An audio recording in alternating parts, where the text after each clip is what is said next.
રાજકોટ શહેરમાં ડામરના રોડના કામમાં ગેરરીતિનો પર્દાફાશ થયો, જ્યાં મ્યુનિસિપલ કમિશનરે એક સરપ્રાઇઝ ચેકિંગ હાથ ધર્યું હતું કે જેમાં ડામરના રોડના કામમાં ગેરરીતિ થઈ હોવાનો ભાંડો ફૂટી ગયો।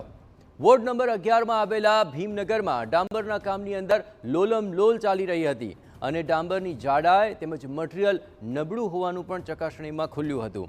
ડેપ્યુટી એન્જિનિયર અને ડામરનો રોડ બનાવતી એજન્સી પ્રદીપ કન્સ્ટ્રક્શનને આ મામલે નોટિસ ફટકારવામાં આવી છે। અત્રે ઉલ્લેખનીય છે કે મુખ્યમંત્રીએ કરેલી ટકોર અને ત્યારબાદ અધિકારીઓ હવે ફિલ્ડમાં સરપ્રાઇઝ ચેકિંગ હાથ ધરી રહ્યા છે। આ દરમિયાન રાજકોટના મ્યુનિસિપલ કમિશનરે વોર્ડ નંબર 11માં બની રહેલા ડામર રોડનું ચેકિંગ હાથ ધર્યું તો આ ગેરરીતિ સામે આવી ગઈ।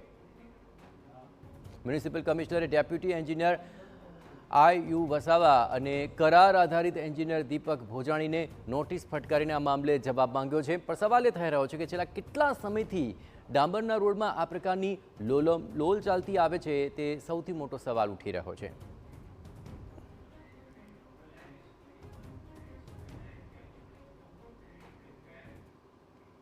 અને આ સમગ્ર મામલે વધુ વિગતે વાત કરવા માટે જોડાઈ રહ્યા છે TV9 સંવાદદાતા મોહિત, આખરે કેટલા સમયથી આ પ્રકારનું કારસો ચાલતો હશે અને આખરે કોઈ અંદાજ સામે આવી રહ્યો છે કેટલા રૂપિયાઓની ગેરરીતિ થઈ હશે અને આ મામલે હવે શું કાર્યવાહી થઈ રહી છે? મોહિત,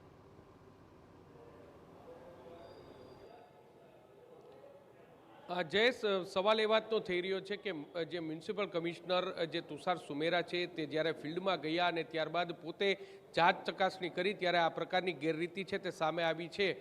અનેક વિસ્તારમાં આ પ્રકારના ડામરકામ થઈ રહ્યા છે ત્યારે તેની ગુણવત્તાને લઈને હવે જરૂરથી સવાલો છે તે ઉઠી રહ્યા છે। ગઈકાલે જે રાજકોટ મહાનગરપાલિકાના મ્યુનિસિપલ કમિશનર વોર્ડ નંબર 1 એટલે કે ભીમનગર વિસ્તારમાં તપાસ કરી રહ્યા હતા તે દરમિયાન ડામરકામ છે તે ચાલી રહ્યું હતું અને ડામરકામની જે ગુણવત્તા છે તેની જાત ચકાસણી ખુદ મ્યુનિસિપલ કમિશનરે કરી તો તેમાં લોલમલોલ છે તે સામે આવી હતી અને જેને લઈને જે કોન્ટ્રાક્ટ કંપની છે તેમને પણ નોટિસ આપી છે ને સાથે સાથે જે જવાબદાર જે ડેપ્યુટી ઇજનેર છે તેમને પણ આ સમગ્ર મામલે જે નોટિસ છે તે આપવામાં આવી છે। જે કોન્ટ્રાક્ટ કંપની છે તેને જે નોટિસ આપવામાં આવી છે જેમાં પ્રદીપ કન્સ્ટ્રક્શન કંપનીને આ નોટિસ છે તે આપવામાં આવી છે। એટલું જ નહીં પરંતુ ડેપ્યુટી ઇજનેર IU વસાવા અને જે કરાર આધારિત ઇજનેર દીપક ભોજાણી છે તેમને સમગ્ર મામલે ખુલાસો કરવા માટેની નોટિસ છે તે આપવામાં આવી છે। રાજકોટ શહેરમાં જે ચોમાસું પૂરું થયા બાદ અનેક વિસ્તારો છે અને આ ઉપરાંત DI પાઇપલાઇનના કામ છે તે પણ શહેરના અલગ અલગ વિસ્તારોમાં કરવામાં આવ્યા હતા અને ત્યાં અત્યારે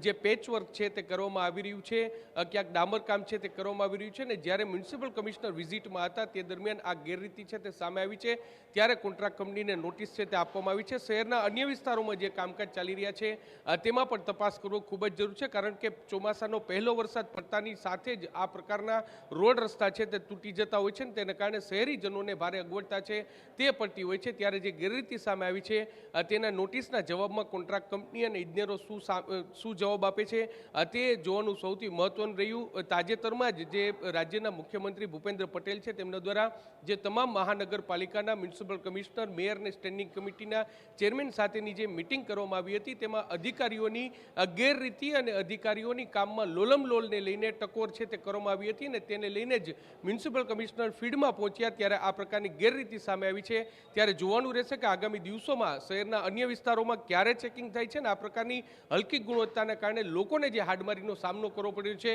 તેમાંથી તેને ક્યારે છુટકારો મળે છે। જી બિલકુલ મોહિત, તમામ કાર્યવાહી પર આપ નજર રાખતા રહેજો। તો હવે આ ભાંડાફોડ તો થયો છે પણ ગેરરીતિ સામે આવ્યા બાદ તેને લઈને શું કાર્યવાહી થાય છે તે જોવું મહત્વપૂર્ણ બની રહેશે અને આ પ્રકારની ગેરરીતિઓ પર ક્યારે રોકથામ લાગે છે તેના માટે શું પગલાં લેવાય છે તે પણ અત્યંત મહત્વપૂર્ણ બની રહેશે।